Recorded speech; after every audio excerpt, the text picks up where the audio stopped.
One testimony was all it would take to protect them or destroy me. They said I owed them that much. But when the moment came, I realized silence wasn't loyalty. It was surrender. The first time my mother asked me to lie, her voice was calm. Too calm. Like she had already decided what I was going to say before the words even left her mouth. She sat across from me at the kitchen table, hands folded neatly, the same way she used to sit during Sunday church. Only this time, it was not about faith. It was about family, or at least what was left of it. My cousin Derek's trial was coming up. Everyone in town knew about it.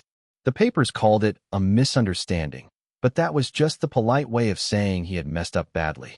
He had been caught driving home drunk from a party and hitting a man who ended up in the hospital. The guy survived, thank God, but the fallout was brutal. My uncle's business was already hanging by a thread, and Derek, being his only son, was supposed to take it over someday. Now, everything depended on how that courtroom story unfolded. That was where I came in. The plan was simple, according to my mother. I was supposed to say I was the one who drove that night. That Derek had only been a passenger. Just one small lie.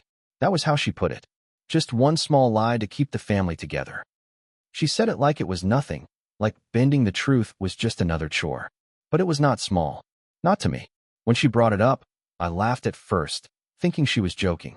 But then my uncle chimed in, his voice rough and sharp, reminding me how Derek had always been there for me when I was younger.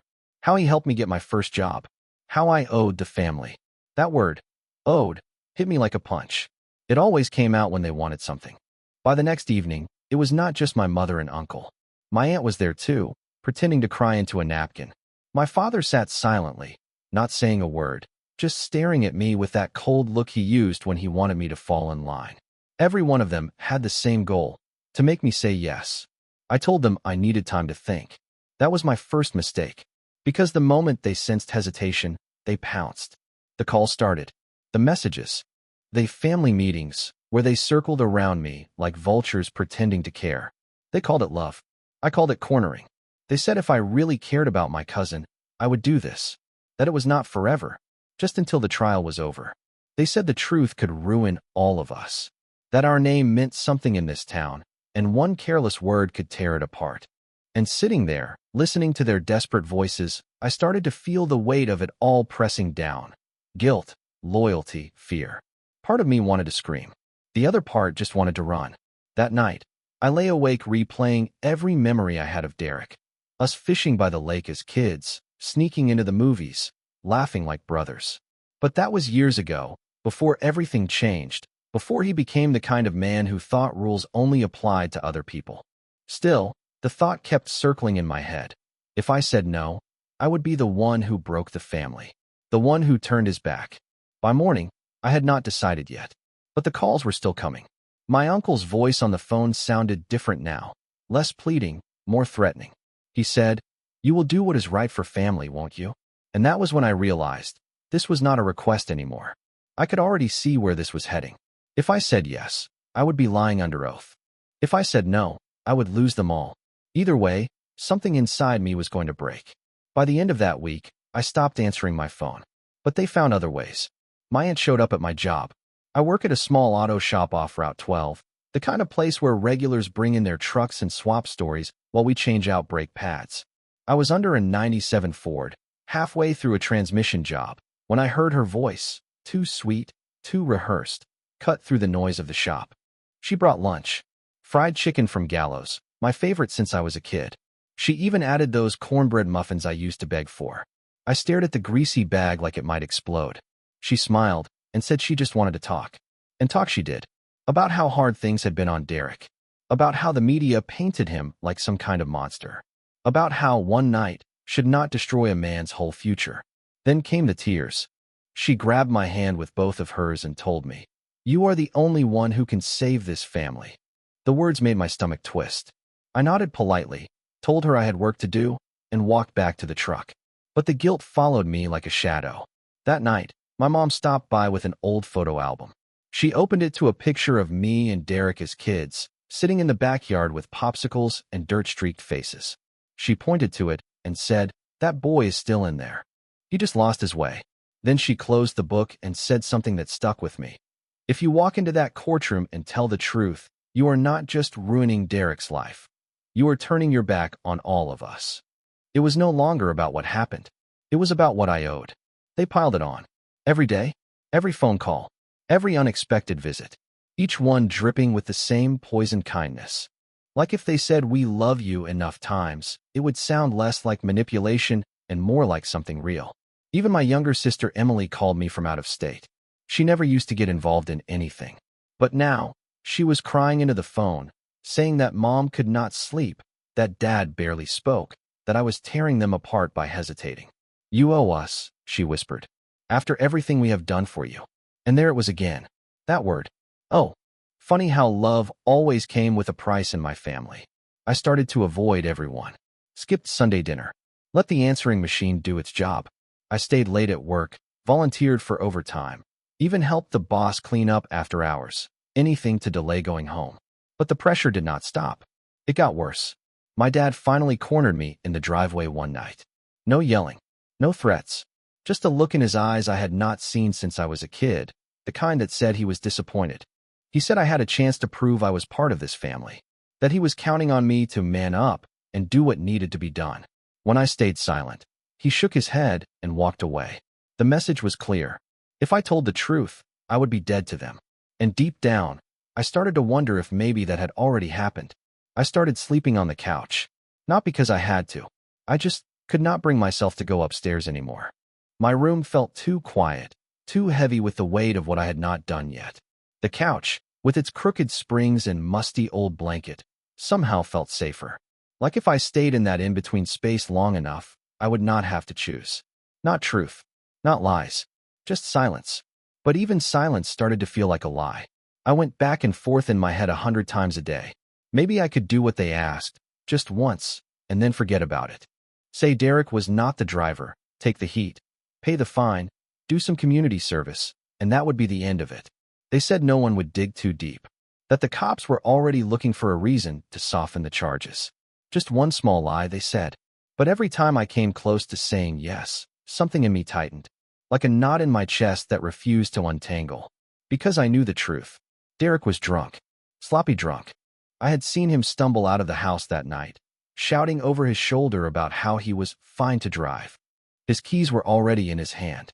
I remember the way his tires screamed when he peeled out of the driveway.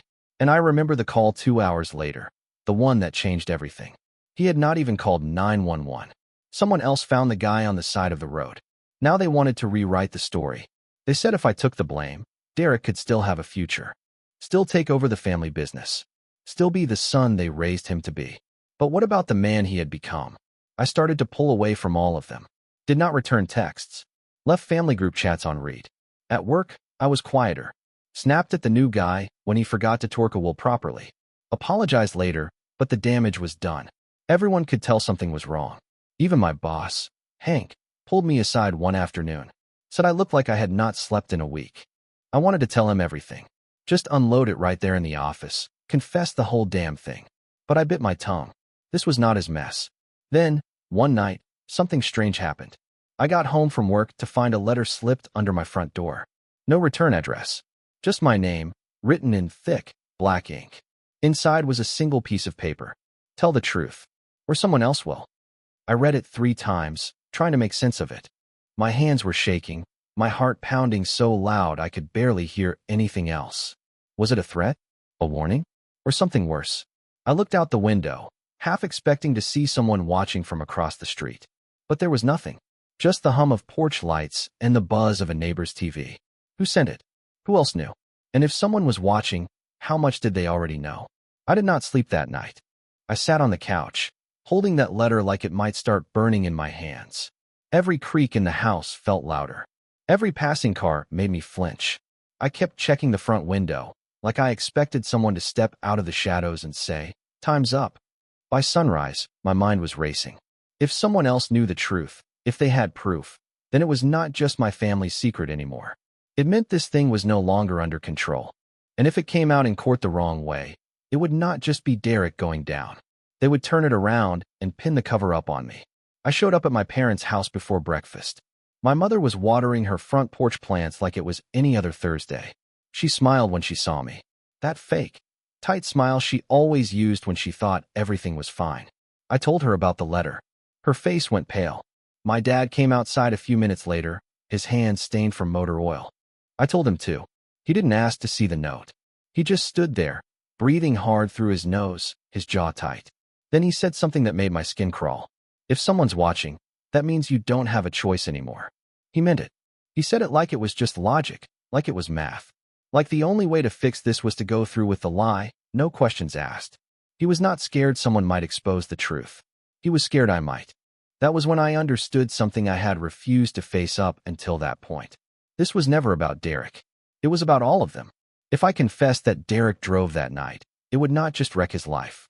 It would expose how they had all rallied behind a lie, how they had schemed, coached, manipulated, how they tried to twist the justice system to protect their own. This was not family anymore. This was damage control. My mom pulled me aside after my dad walked in. She lowered her voice and said something I will never forget. Do not punish all of us because your cousin made a mistake. That right there? That was it. That was when it all snapped. They had stopped caring about right and wrong. They just wanted me to carry the weight for them. But it was not just the pressure that made me want to scream. It was the loneliness. Not a single person stood beside me. Not one of them said, "You should not have to lie." Not one person asked if I was okay. To them, I was not a nephew, or a son, or a brother. I was a solution. And the longer I stayed quiet, the more that truth started to burn. Then came the final straw. Later that night, I got another text, this time from Derek. Just 2 words. "You ready?" Like I had already agreed. Like this was some plan we made together. He did not ask. He just assumed. And that was when I knew. If I stood on that witness stand, it would not be the first lie I told for them. It would be the beginning of a life I would never be able to live with. The courthouse was smaller than I remembered. Brown brick, weather-stained columns, and a metal detector that beeped even when you had nothing on you. I had only been there once before, to pay a parking ticket years back. But this time was different. This time, my entire body buzzed with dread, like something inside me already knew this was the day everything would break. I walked in alone. No one from the family waited for me outside. Not even Derek. Inside, it felt colder than it should have. Maybe it was just the nerves, or maybe it was the feeling that I was walking into something I could not walk back out of. I sat on the hard bench in the hallway outside the courtroom. My hands kept folding and unfolding. The silence was deafening. Even the clock ticking on the wall sounded like a countdown. The lawyer assigned to me, public defender named Hadley, finally showed up. She had kind eyes and a sharp tone, like someone who had seen too many people lie for all the wrong reasons. She asked me again, like she had before, "Are you still prepared to testify that you were the driver?" I looked at her, then past her, toward the door of the courtroom. Behind that door was the judge, the jury, the prosecutors, the truth, or the version of it they were expecting to hear. I told her I needed a minute. She sighed but nodded, said she would wait inside. That was when my phone buzzed. Another message, this time from Emily. "If you do this to us, don't bother coming back." That was it. No please. No we love you. Just a threat dressed in disappointment. And suddenly, all the family birthdays, Sunday cookouts, shared laughter, all of it felt like someone else's life. Some fake scrapbook they used to control me. Because when it came down to it, their love had terms. Be useful. Be quiet. Be loyal. But never be honest. I stood up. My knees felt like concrete. The hallway seemed longer on the way in. The courtroom door was just 10 steps away, but each step felt like a war. As I pushed the door open, I caught sight of Derek sitting next to his lawyer. He looked bored, like he was just waiting for this whole thing to be over. He did not even look at me. My mother sat in the back row. She met my eyes, and then quickly looked away. It was like watching strangers in familiar clothes. The judge called my name, asked me to approach. I walked forward, heart pounding. I raised my right hand. "Do you swear to tell the truth, the whole truth, and nothing but the truth? So help you God." I stared at the woman asking the question. She was not threatening, not pushy, just routine. She had done this 1,000 times. But for me, it was the line I could not uncross. And in that moment, with every eye in the room waiting, I opened my mouth. And everything changed. The words came out before I could stop them. "I swear." But then I kept going. The oath ended, but I was not done. "I swear to tell the truth. And I will. Today. Right now." There was a pause. A shift in the room. Like the air itself tensed up. Derek turned his head, finally looking at me, for the first time in weeks. His mouth curled just slightly. That smug smirk he always wore when he thought he was in control. He still believed I was going to save him. Then the questioning started. The prosecutor stood up, papers in hand. She looked calm, professional. Just another case for her. She asked me to describe the night of the accident. I did, step by step. Where we were, what we were drinking, who had the keys, who drove. When I said it was Derek, the room went silent. No objections, no gasps, just a vacuum, like someone had sucked the air right out of the courtroom. I could feel my mother's stare drilling into the back of my head. The prosecutor asked for details. I gave them. I told her about the car, the roads, the sound of the crash we heard from a mile down. I told her how Derek stumbled home hours later, reeking of alcohol and panic. How the family cleaned him up, coached him, built the lie. Then came the defense attorney. Derek's guy, a slick-looking man with too much hair gel and not enough soul. He tried to shake me, asked if I was confused, if I had a grudge, if I was bitter about past family dynamics. I looked him dead in the eye. No, I just refuse to lie under oath to protect someone who refuses to take responsibility. He flinched at that. Derek slouched in his chair. The judge called for a short recess. I stepped down, walked past the bench, and caught a glimpse of my father in the hallway through the glass doors. He was pacing, red in the face. My mom sat frozen, her hands clasped, eyes glassy. Emily was not even there. I walked straight out the side door, sat on a cold metal bench outside, heart pounding so hard it hurt. I had never felt so empty. Then I heard the door creak open behind me. It was Derek. He did not say anything at first, just lit a cigarette with shaking hands and stood there. Finally, he said, "You just blew it all up." I did not respond. There was nothing left to say. But then he leaned in and whispered, "You think you're better than us now?" I looked at him. "No," I said, "but I am better than the person you try to turn me into." He scoffed and walked off. And just like that, the house of cards they had built started to fall. By the time I got home that evening, the storm had already begun. 17 missed calls, 3 voicemails from my mother, 1 from my aunt, sounding like she had been crying, though I could not tell if it was grief or rage, and 1 final message from my father, cold, flat, and final. "You made your choice. Do not expect a place here anymore."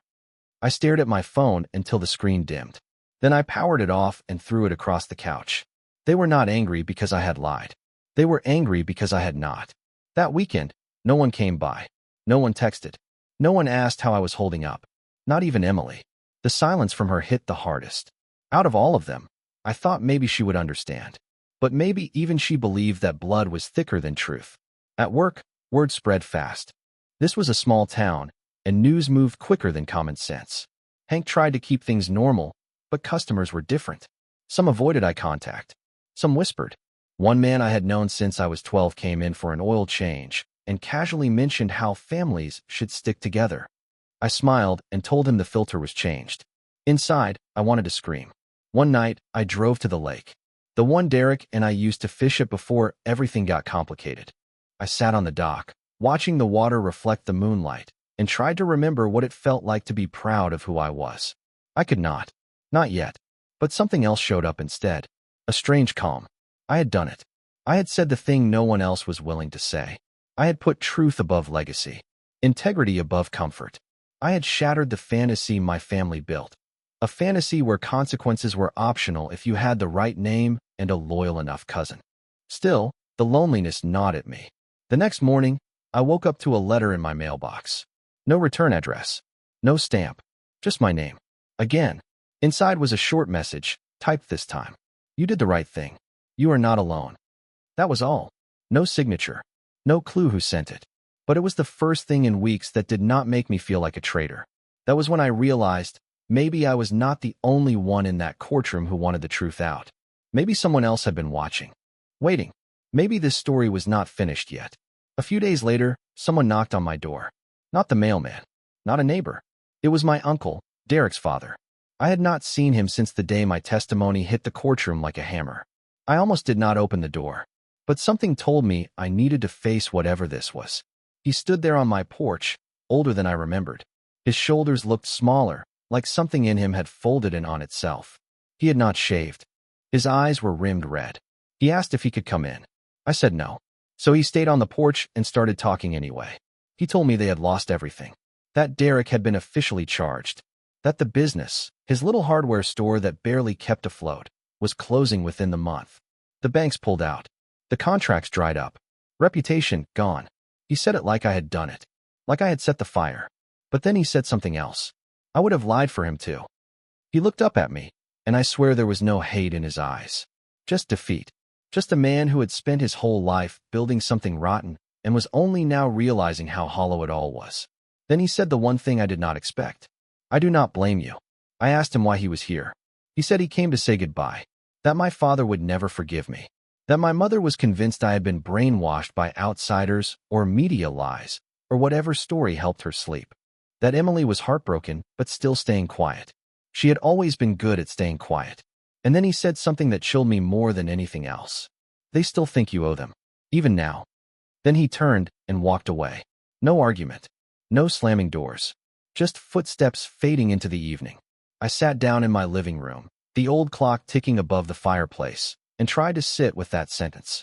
Let it breathe. They still think you owe them. Like the debt of love can be collected forever. Like loyalty is something they bought with birthday cards and forced family photos.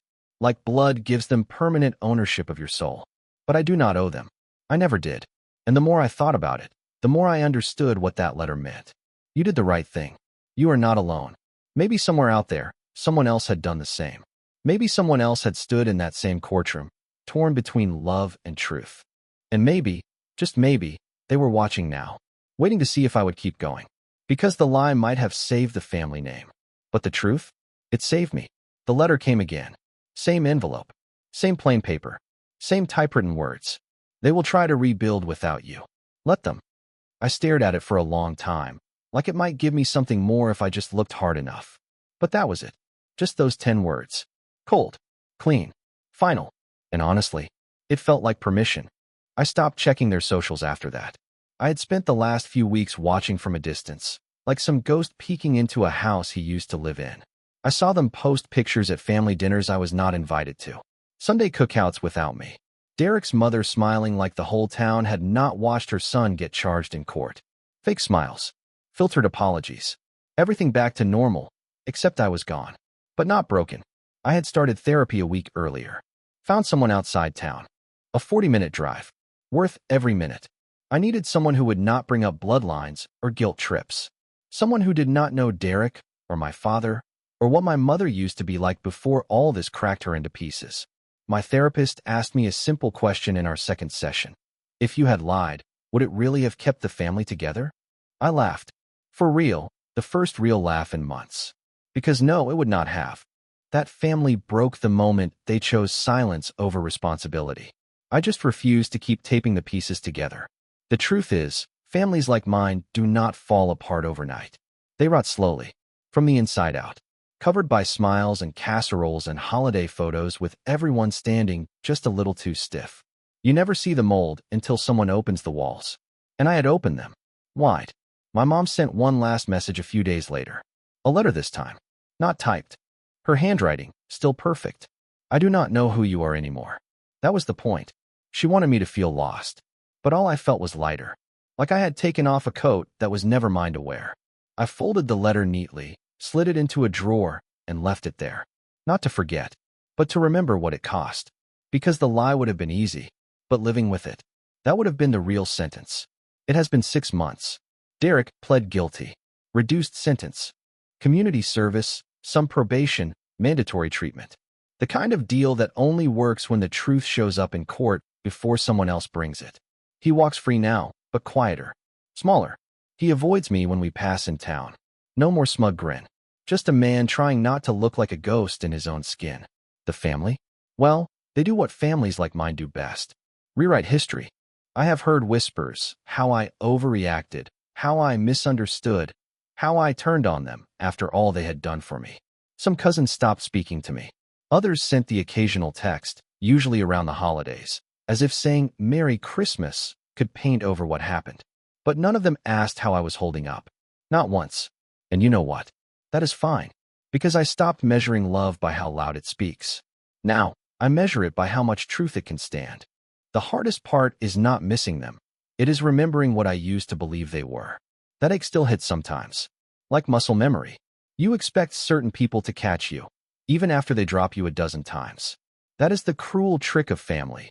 You do not always stop hoping, even when you should. But there is something else now. Peace. Not the kind you post online or pour into inspirational quotes. I mean the quiet, heavy kind. The kind that comes from knowing, deep in your chest, that you stood up when it mattered. That when the whole world told you to look the other way, you chose to see. I live a smaller life now. Fewer calls, fewer people, more time with myself. And strangely, that feels like enough. I even started writing again. Nothing fancy, just small things, thoughts I want to keep in case I forget why I did what I did. Sometimes I still get letters. Sometimes from strangers. People who say they watched what happened, who read about the case, who recognize the same kind of poison in their own families. They say, "You gave me the courage I didn't have. That is what made all of this worth it." I may have lost them, but I did not lose myself. That lie they wanted me to tell? It would have spared their shame, but it would have sentenced my soul. And in the end, I protected something even more fragile than family. My integrity. The last thing I will say is this. When they ask who I am now, I say this. I am the one who told the truth. And I finally sleep just fine.